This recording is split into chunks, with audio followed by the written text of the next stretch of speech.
आज के वीडियो में हम लोग पढ़ेंगे कविता यह दंतुरित मुस्कान, जिसके कवि हैं नागार्जुन। यह दंतुरित मुस्कान, तुम्हारी यह दंतुरित मुस्कान मृतक में भी डाल देगी जान। धूली धूसर तुम्हारे ये गात, छोड़कर तालाब मेरी झोपड़ी में खिल रहे जलजात। परस पाकर तुम्हारा ही प्राण, पिघल कर जल बन गया होगा कठिन पाषाण।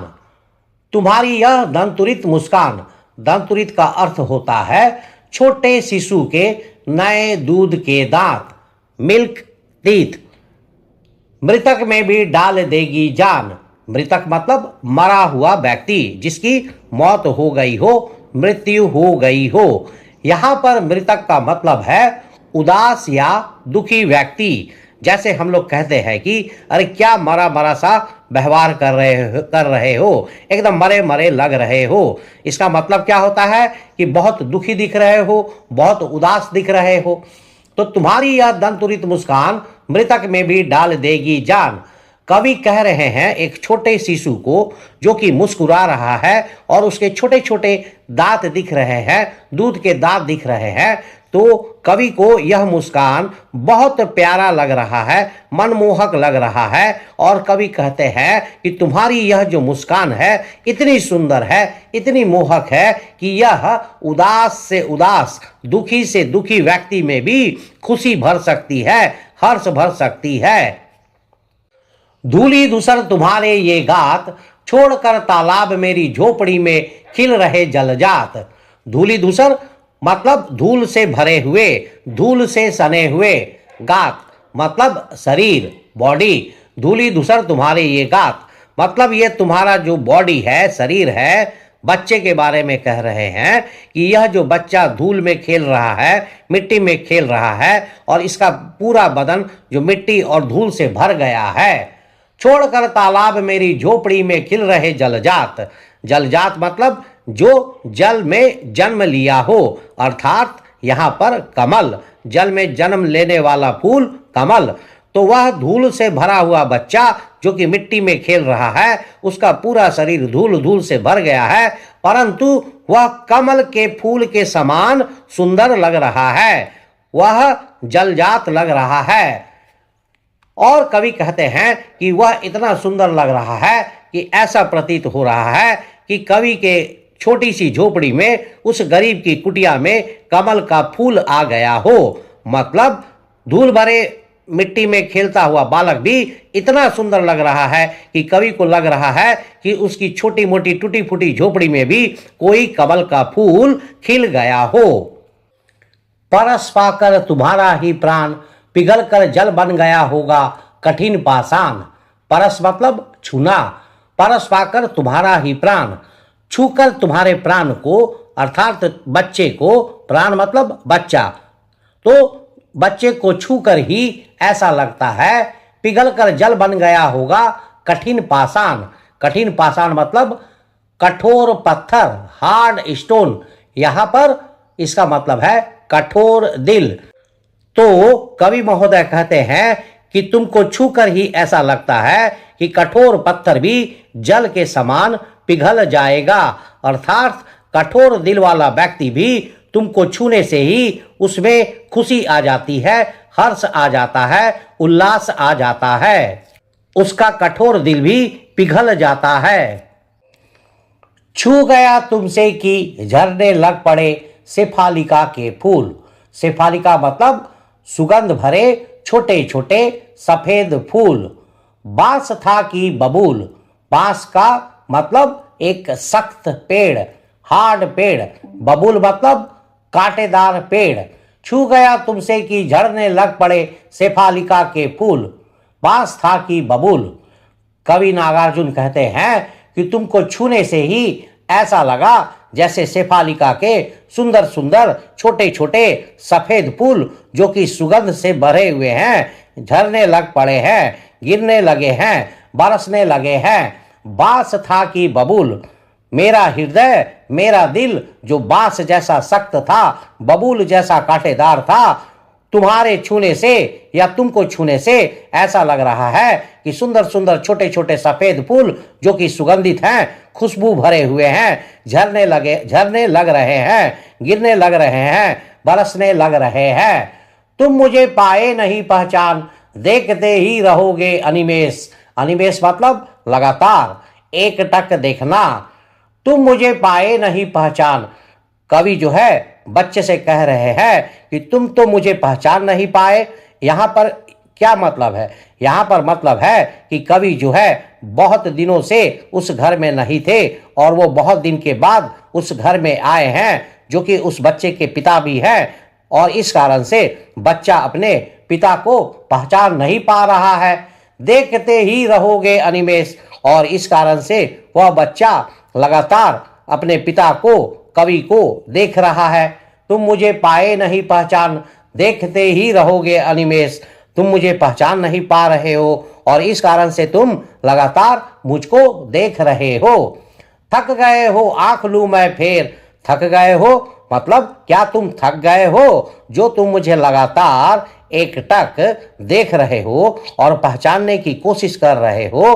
तो कहीं ऐसा तो नहीं कि तुम जो लगातार देख रहे हो इसके कारण तुम थक गए हो? आंख लूं मैं फेर, तो तुम जो यह देख रहे हो तो क्या तुम थक गए हो या तुम्हें मुझे लगातार देखने से थोड़ी शर्म महसूस हो रही है? तो इस कारण क्या मैं अपनी आंखें फेर लूं? कवि महोदय कह रहे हैं कि तब क्या मैं अपनी आंखें तुम्हारी तरफ से हटा लूं, फेर लूं, जिससे कि तुम जो लगातार देख रहे हो मुझको थक गए होगे। क्या हुआ यदि हो सके परिचित न पहली बार। परिचित मतलब जान पहचान, एक दूसरे को जानना। यदि तुम्हारी माँ ना माध्यम बनी होती आज। माध्यम मतलब जरिया, मीडियम। क्या हुआ यदि हो सके परिचित ना पहली बार, यदि तुम्हारी माँ ना माध्यम बनी होती आज। तो क्या हुआ कि तुम मुझे लगातार एक टक देख रहे हो और पहचान नहीं पा रहे हो, और हम लोग एक दूसरे को नहीं जानते हैं, क्योंकि मैं तो यहाँ रहता नहीं हूँ, मैं तो बहुत दिनों से दूर में था, तो तुम नहीं पहचान पा रहे हो, हम लोग एक दूसरे को नहीं जानते हैं। तो क्या बात हुआ? कोई बात नहीं है, कोई दिक्कत नहीं है। यदि तुम्हारी माँ ना माध्यम बनी होती आज, तो तुम्हारी माँ आज माध्यम बनी है, जरिया बनी है। तुम्हारी माँ के कारण ही तो मैं और तुम मतलब कि पिता और पुत्र यहाँ पर कवि और शिशु एक दूसरे को देख पा रहे हैं, मिल पा रहे हैं। इन दोनों को मिलाने का माध्यम माँ बनी है। माँ ही वह जरिया है जिससे कि कवि शिशु को देख रहे हैं। यदि तुम्हारी माँ ना माध्यम बनी होती आज, अगर माँ बच्चे को लेकर सामने नहीं आती तो कवि यानी कि पिता बच्चे को कैसे देख पाते? तो इसलिए बच्चे और पिता के बीच में माध्यम माँ बनी है। मैं न सकता देख, मैं न पाता जान। अगर तुम्हारी माँ माध्यम नहीं बनती, तुम्हारी माँ जरिया हम दोनों के बीच में नहीं बनती, तो मैं तुम्हें कैसे देख सकता? मैं न सकता देख, मैं तुम्हें कैसे देख सकता? मैं न पाता जान, मैं तुम्हें कैसे जान पाता?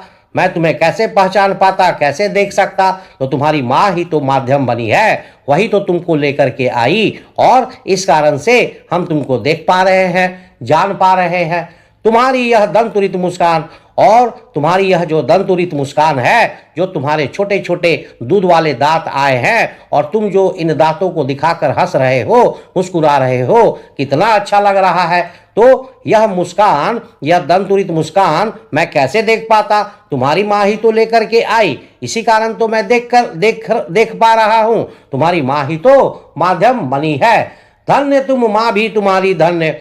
धन्य तुम मतलब कि तुम कितने धन्य हो, तुम कितने भाग्यवान हो, तुम कितने सौभाग्यवान हो कि तुम्हें ऐसी माता मिली है। यहाँ बच्चे को कवि महोदय भाग्यवान बता रहे हैं, जिसे कि इतनी अच्छी माता मिली है। माँ भी तुम्हारी धन्य, और कवि महोदय माँ को भी भाग्यवान बता रहे हैं, सौभाग्यवान बता रहे हैं, क्योंकि माँ को भी इतना सुंदर, अच्छा, मोहक शिशु मिला है। तो शिशु भी भाग्यवान है क्योंकि इतनी अच्छी माँ मिली है, और माँ भी भाग्यवान है क्योंकि उसे भी इतना सुंदर, मनमोहक बच्चा मिला है। चिर प्रवासी मैं इतर मैं अन्य। चिर माने लंबे समय, प्रवासी मतलब बाहर रहने वाला, चिर प्रवासी लंबे समय से बाहर रहने वाला। मैं इतर, इतर बने दूसरा, अलग, मैं अन्य, अन्य मतलब अन्य, चिर प्रवासी मैं इतर मैं अन्य। कवि महोदय कह रहे हैं कि मैं तो चिर प्रवासी हूं, मैं तो लंबे समय से बाहर रहता हूं, मैं इतर हूं, मैं तो अलग हूं, दूसरा हूं। यहां तो तुम मुझे पहचान नहीं पा रहे हो, मैं तो कोई अलग आदमी हूं, मैं तो कोई दूसरा आदमी हूं जो कि लंबे समय से बाहर रहता है। मैं अन्य, मैं तो कोई एक अन्य लोग हूं, अर्थात इस घर में रहने वाला लोग तो नहीं हूं।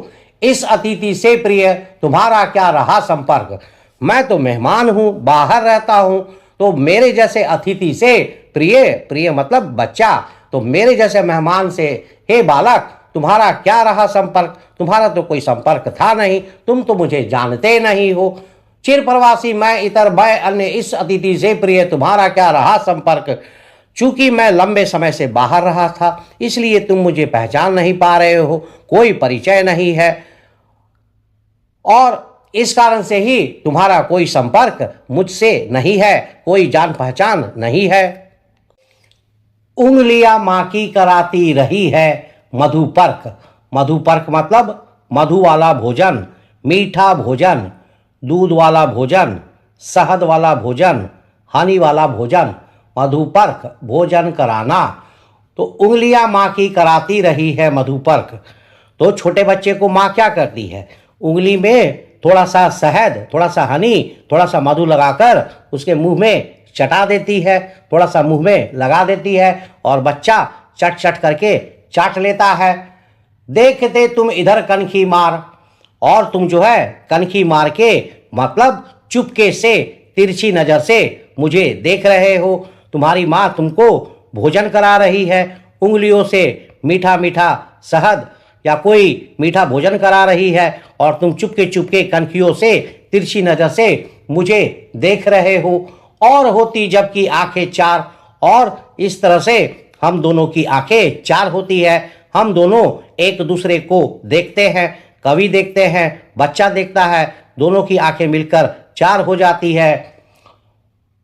तब तुम्हारी दंतुरित मुस्कान, और फिर जब तुम हमको इस तरह से तिरछी नजरों से देखते हो और मुस्कुराते हो और जो तुम्हारे छोटे छोटे दूध वाले दांत दिखते हैं, मुझे लगती बड़ी ही छविमान, छविमान मतलब मोहक या सुंदर तस्वीर। तो तुम जब इस तरह से तिरछी नजरों से देखते हो, माँ भोजन करा रही है और फिर जो तुम हमको देख करके मुस्कुराते हो, हमारी आंखें चार होने पर तुम जब मुस्कुराते हो तो तुम्हारी यह जो दंतुरित मुस्कान है, जो तुम्हारी जो मुस्कान है जिसमें छोटे छोटे दूध के दांत दिख रहे हैं, तो वह बहुत ही मोहक या सुंदर तस्वीर के जैसी लगती है।